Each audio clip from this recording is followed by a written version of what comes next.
mas por causa de uma escolha que a sua mãe faz. A Bíblia diz que a mãe de Jabes, ela está grávida dele, está gestante dele, e ela está próximo de dar à luz. E quando é chegado o dia do nascimento de Jabes, a palavra do Senhor vai dizer que a mãe, ela sofre, ela sente dor. E parece, meus irmãos, que essa dor que ela sente, parece que é uma dor a mais do que ela já havia sentido.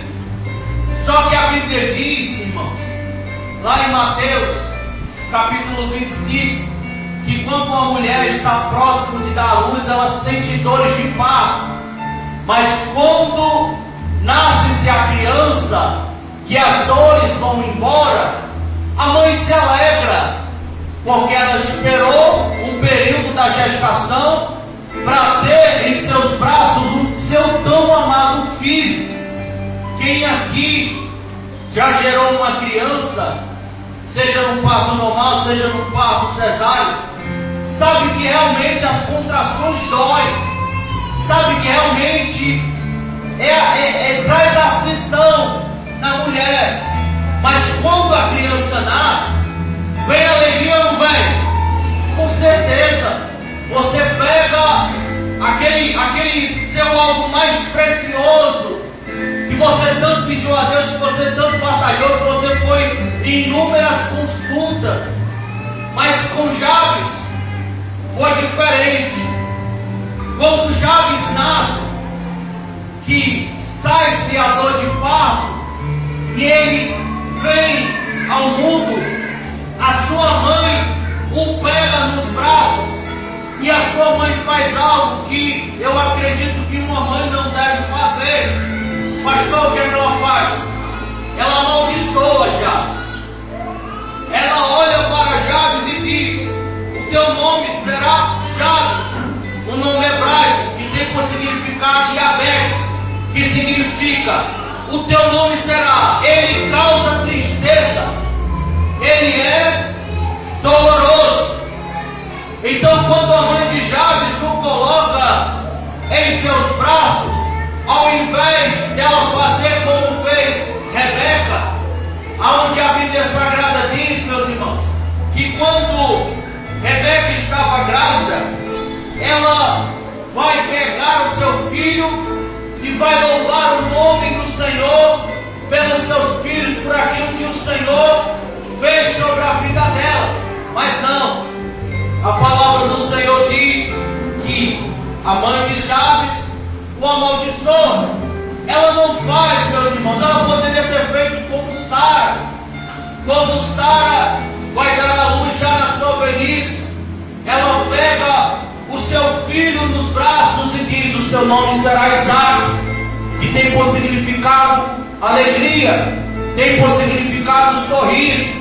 Mas o que é que a mãe de Jabes vai fazer? Ela vai dizer: ele causa dor, ele causa tristeza. E alguém diz assim: mas pastor, qual é o problema disso? Meus irmãos, a Bíblia Sagrada diz, na carta de Paulo aos Efésios, ele fazendo alusão daquilo que o Senhor deu para Moisés nos 10 mandamentos, em Efésios capítulo 6, versículo 2, ele diz: honra o teu pai e a tua mãe, para que teus dias se prolonguem na terra, porque este é o primeiro mandamento com promessa, que se nós honrássemos o nosso pai e a nossa mãe, Deus nos abençoaria e multiplicaria os nossos dias na terra. O que é que a Bíblia está dizendo? A Bíblia está dizendo que um pai e uma mãe têm o poder de abençoar o seu filho e também do quê? Amaldiçoar. Então agora, quando Jabes nasce, ele é colocado nas mãos de quem tem o poder de abençoá-lo. Ele é colocado nas mãos de quem tem o poder, meus irmãos, primeiramente falando, de apontar o seu futuro, e dizer: o meu filho será isso. Então, pastor, o que é que o senhor quer dizer com tudo isso?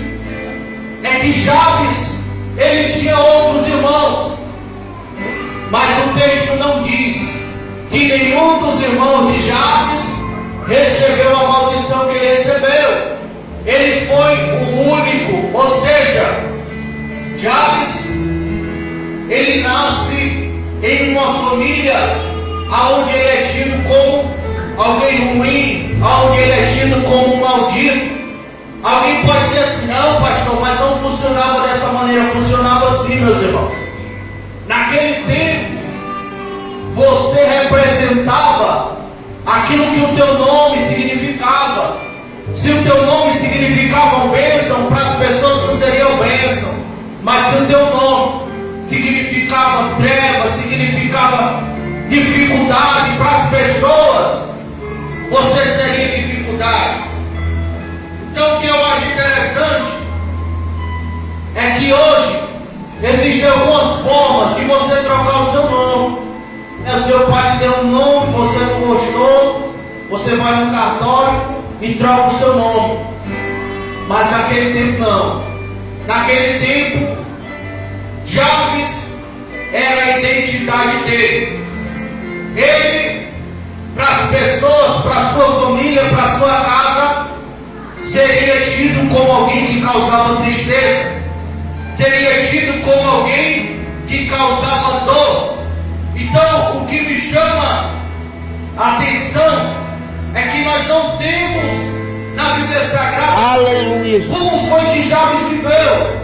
A gente não tem na Bíblia Sagrada o que foi que ele passou, mas a gente tem na Bíblia Sagrada que Jabes, ele recebe uma palavra de maldição da sua mãe, que na terra tem o poder de definir o seu destino, mas ele entende que acima da sua mãe e acima do seu pai está um Deus vivo, que zela pela vida daquele que crê, que vela pela vida daquele que o busca. Então Jabes, ele entende que o único que poderia mudar a sua dor, o único que poderia mudar a sua tristeza, o único que poderia fazer da maldição na sua vida se transformar em bênção era quem? Olha para o irmão que está do seu lado e diga assim para ele: o único que pode mudar a história da tua família é Deus. Então, por que tem muita gente que está esperando pelo cônjuge para mudar a história da família? Então, por que tem muita gente que está esperando pelo filho para mudar a história da família? Então, por que tem muita gente que está esperando por A, por B, por Ciclano, por Beltrano para mudar a história da família? Se quem tem o poder de mudar a história da família é Deus. É Deus que tem o poder. Aleluia! A história da família afligida, a história da família que para muitos é amaldiçoada. Alguém pode olhar para minha casa, para a tua casa e dizer assim: essa casa é de tristeza, essa casa é de derrota, essa casa aí só serve para ter bandido, essa casa aí só serve para ter maldição, essa casa aí era para ser apagada da história da terra. Ei, o homem diz isso, mas Deus lá do céu ele diz: ei, essa casa aí nasceu para ser bênção minha nessa terra. Aleluia! Essa casa aí nasceu para ser bênção de Deus sobre a rua que ela está. Alguém diz: essa casa aí é maldição, e Deus diz: negativo. Dessa casa aí eu vou tirar pregador da minha palavra, dessa casa aí eu vou tirar missionário, eu vou tirar levita, dessa casa aí eu vou tirar coluna para minha obra. Aleluia! Eu vim aqui para decretar a falência do inferno sobre a tua família. Se o inferno declarou que a tua família seria algo maldito,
dizia: leve, quem tiver com enfermidade, passe esse lenço. A Bíblia diz glória! que passavam o lenço nas enfermidades, e as enfermidades elas corriam das pessoas, elas eram exterminadas, as pessoas recebiam cura. Quem não se lembra do livro de Atos dos Apóstolos, quando Paulo estava pregando, tinha um jovem sentado no terraço ouvindo a pregação na janela, ele cai, Aleluia! lá, segundo andar ou terceiro, morre. Paulo desce, só diz assim: eles, desperta. Na mesma hora o menino ressuscita e acorda. Aleluia, Santo Deus. Quem não se lembra quando Paulo estava sendo transportado, meu irmão? A Bíblia diz que ele está dentro do barco, o barco está para afundar, e o anjo do Senhor aparece para Paulo e diz: olha, não te preocupa, porque ninguém deste barco irá morrer. Pastor, o que é que o senhor quer dizer? Paulo é um homem que tinha negócio com os céus, e ele vai orar. A Bíblia diz que a oração do justo